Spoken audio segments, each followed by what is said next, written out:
So I'm here today to talk to you about our charge forward to the Habitat Task Group. This has been quite the endeavor over the last year to develop a way and then try to implement it as best as possible. So we're not looking at fish specifically, but looking at fish habitat instead. There will be some pictures of fish in this, but not very many.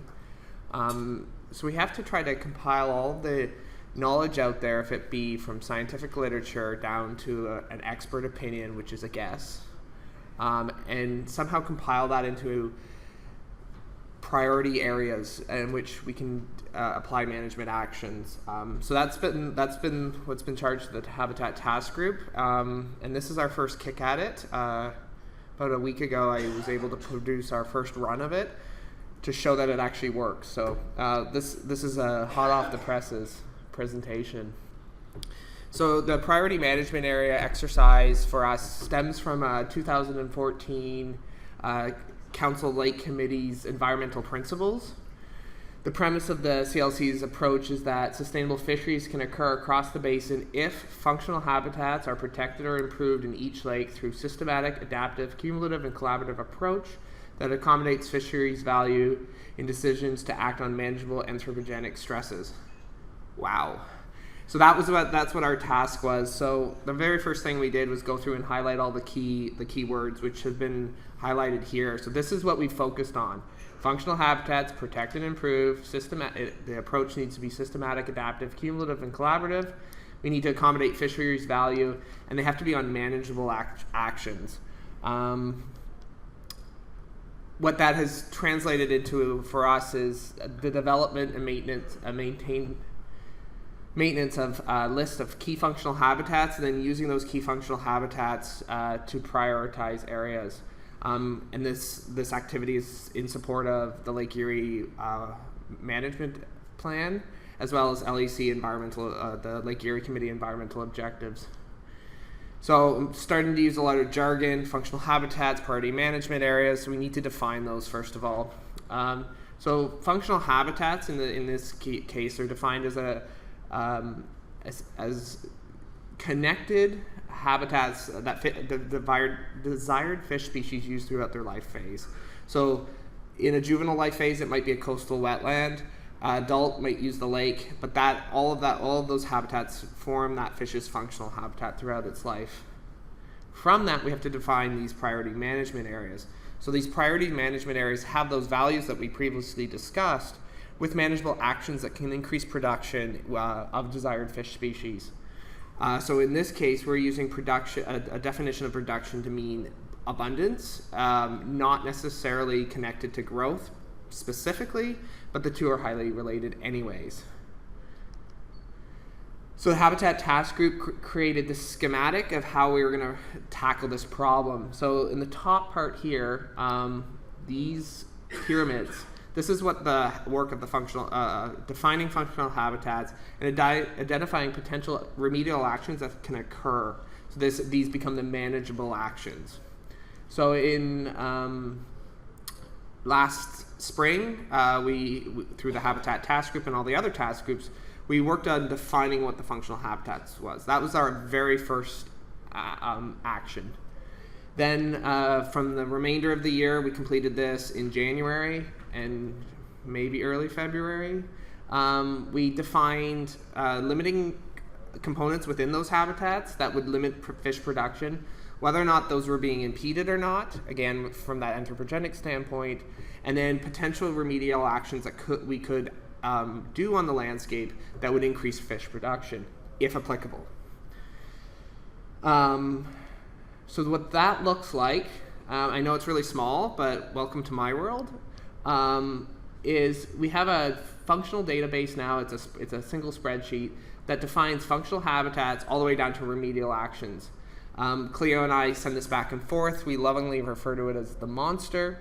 What it ends up being is an inventory that defines functional habitats. It gives us our limiting habitat components and their status, potential remedial actions, and because we also have to document certainty, we document how certain we are of that, whether or not it's professional opinion, all the way up to do we have quantitative papers that support it.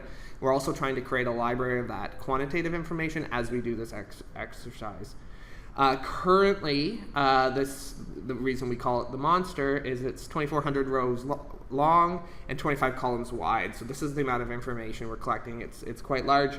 The interesting thing, when we stitch it together, I color-coded it based on the agency that was bringing this in. And what's really interesting to see and really neat to see is the zipper effect. And this is this collective knowledge coming together for species within habitat. So we're getting a little bit of information from USGS, we're getting a little bit of information from Ohio DNR, and a little bit of information from Ontario.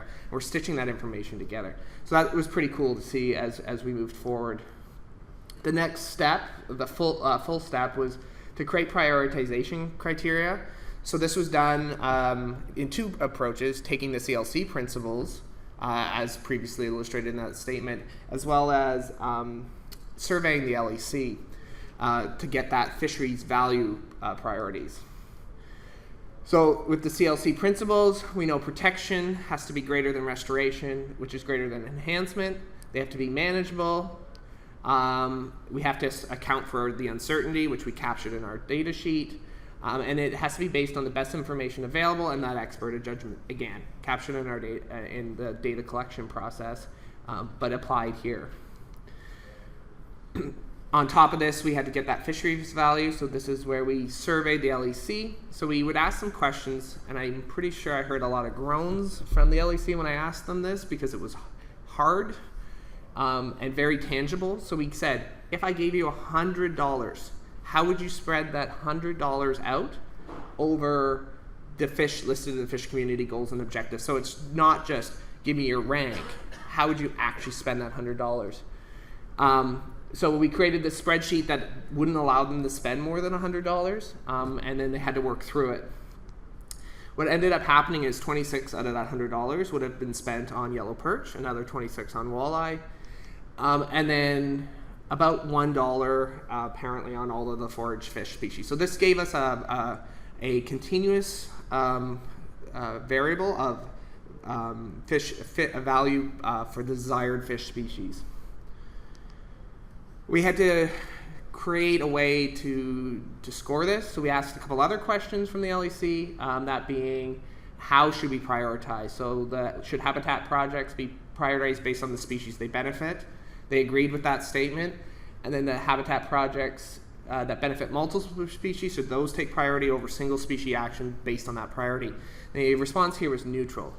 So the take home, or what we took from this, is that benefits to highly desired fish species should take the highest priority, and that multi-species benefit does not necessarily trump the value to those high fish species. So that was our interpretation of the answers to the results. It wasn't quite what we were, not quite how I expected it to be answered. So that was our interpretation, which we used to inform us while we devised our formulas to prioritize.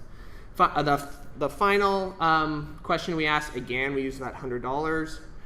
We asked them, how would you spread that $100 out over the lake basin? The results back from this is the majority of that money would go to West and East Basin, followed by Central Basin and Lake St. Clair, then Detroit River, St. Clair River, and finally the Niagara River. So we had to take all of that information now and use it. So to do that, what we did was we scored those habitat actions, those manageable actions, based on that prioritization. So those are where the species scores come from and the area scores. And then we got all of this project scoring information from the CLC principles. So project type being protection, enhancement, or restoration. Action. Certainty of that action, which was captured in our functional habitat information collection, as well as the potential time to implement. So this acts as a modifier to the fisheries priorities. So that was applied at each level, each line of our data set, but that doesn't give me any information about the larger priority area. So to get that, we sum the scores up based on the average score per life stage of a fish within a functional habitat.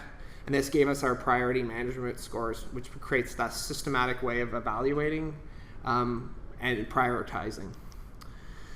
So this is the hot off the press piece. We worked up the data so far. We're at a very preliminary stage. We identified initially 116 functional habitats in the Lake Erie Basin. Based on percentile scoring, about 12 of those were identified as very high priority, 17 is high priority, 29 is medium, 18 is low, and then no priority was assigned to another 40 of them. So this, again, we don't have that underlying data set fully populated to a level where we're ready to claim that these are our priority areas at this point. This was an initial kick at the can, but this is what popped out initially as far as high priority and our very high priority areas. Interesting that some of this generic open water central basin was popping out. I guess given some of the stuff going on in the system, it's not really surprising, but we need to apply some of this information to the specific sites as well, and I think we'll get some more specific sites pop out once that's completed. So eventually we'll be able to produce a map, a real map that shows this. This is again just a map showing the functional habitats that are very high and high priority management areas within Lake Erie. 3 minutes left.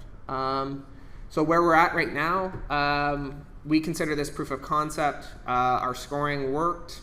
We were able to define functional habitats and then prioritize those.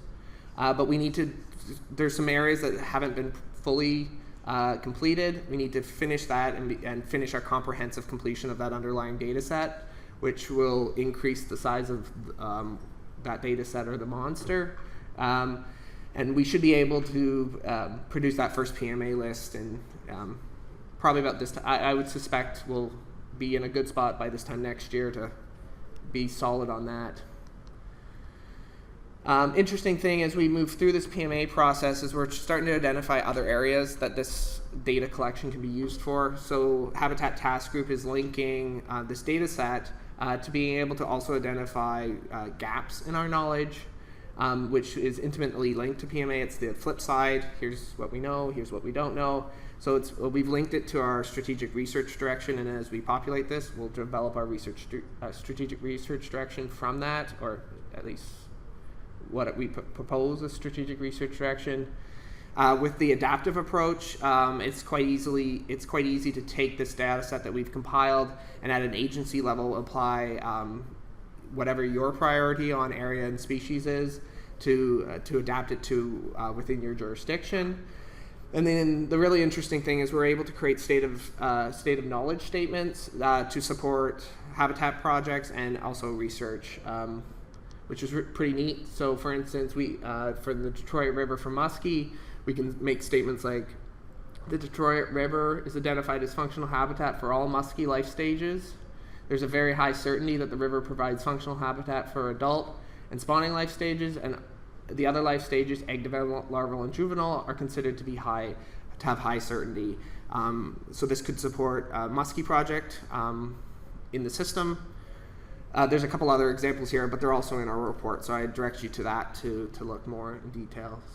But that's what I have for you today as far as where we're at on our priority management areas, which was nowhere last year, so we're much further ahead this year. So thank you.